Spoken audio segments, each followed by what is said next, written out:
is the best team in this area? It's always a great argument. A lot of folks might say Brennan, and with good reason, but it's a healthy discussion. As for which of the top teams comes with the best storyline, also a good discussion, but we think we might have found the answer. With every lyric they belt out comes maybe some uncertainty as to what word comes next. Doesn't matter. What does is that the SamHouston football players can sing their alma mater with pride these days. For the last 2 months, each post-game rendition has looked and sounded just like this. Felt good to win. Last year when the song came on, nobody would ever sing. Everybody had their heads down, but now winning, everybody's in there hyped and pumped. Now everybody's singing it. It's a great feeling.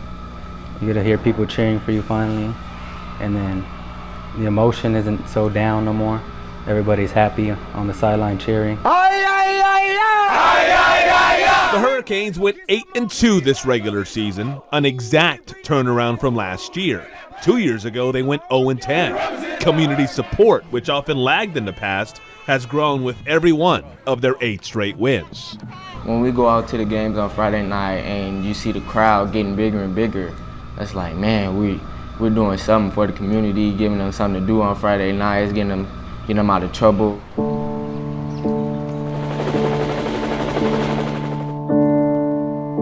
It is a harsh reality for the SamHouston community, the potential for trouble, seemingly, around most corners.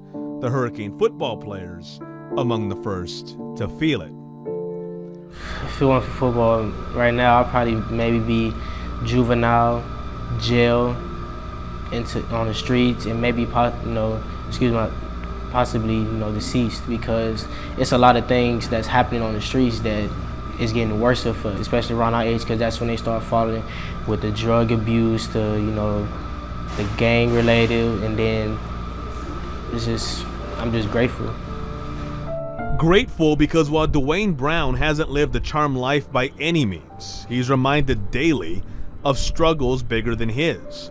Never more clear than when he met a fellow SamHouston football player who was homeless. He actually lived on the streets or whatever, and that was like, whoa, like I had never met somebody that came to school every day, worked his tail off at practice, and actually play football that lives on the streets. Dwayne and his family took in that young man, who was a junior at the time, for 3 to 4 months by Dwayne's estimation. That was 2 years ago, right around when Dwayne was at a crossroads with his football playing days.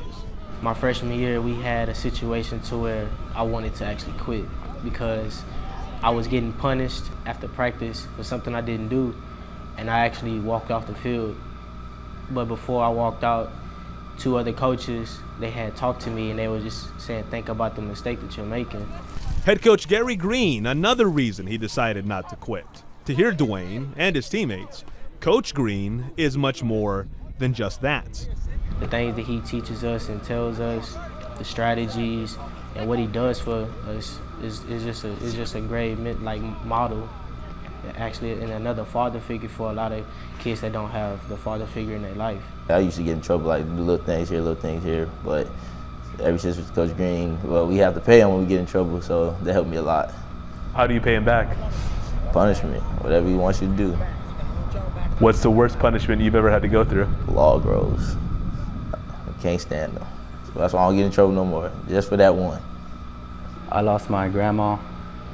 It was like one day she was just healthy and everything, and the next day she got sick, and a couple months later she passed away. And that hit me kind of hard, because she was important to me. And then he was there and he talked to me, and he got me back and made me feel more comfortable. One thing I do, I tell my kids I love them, and boys, especially inner city boys, they don't hear that sometimes from moms, but they don't hear it from dads or men. And so I tell them, they'll tell you right now, Coach Green loves us. And they believe that, and because they believe that, I can get them to do things that a lot of people can't get them to do. And I still lose quite a few of them.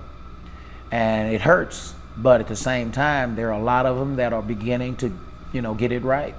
Like Gary Green did, a SamHouston alum. Green went on to star at Baylor before making 5 All-Pro teams as an NFL cornerback.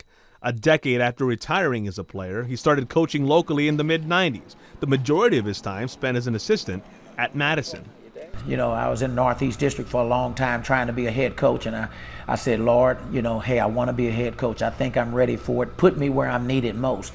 Then when I got over here, I was like, oh my God, Lord, is this really? Because I'm needed. His players agree, though they could do without stories from his glory days. Almost every day. We make a mistake, he brings up what he did back in the day, and we just go, oh, Coach Green, and he just starts laughing. I don't think he wasn't that good, though. He wasn't all that. He was actually pretty good. Yeah, just had to make sure he went right there by me. Not for me, they don't. No, Not for me. They said they do from I hear it no. every day from you. That's what they said. No, not well. You know, at the end, sometimes we're talking about it, and I'll say, you know, I've done this and that and that and that. But you know, I always try to tie it to something. Not only through words, but through actions. He's out there doing a little extra work, and now he got to get his peanut butter. Come on, boy, hurry up. Excuse me, Coach. I'm gonna commit to North Texas. So, Hurry up, Aaron. so I'm on the camera. I commit to North Texas. They ain't even talking to you yet. In part 2 of our feature on Sam Houston, we look at the unique ways Coach Green and his staff have not only kept this program winning, but moving forward. Okay, hop in. There are a lot of kids here that society has just thrown away. They don't expect anything from them. They've been hearing that since they were born, that you will never amount to anything, that you're no good, you're this and that. Good job, good job. We throw out positives all the time. I don't care how bad your situation is, we always try to direct them to something that's going to be positive, something that keeps them striving to do better.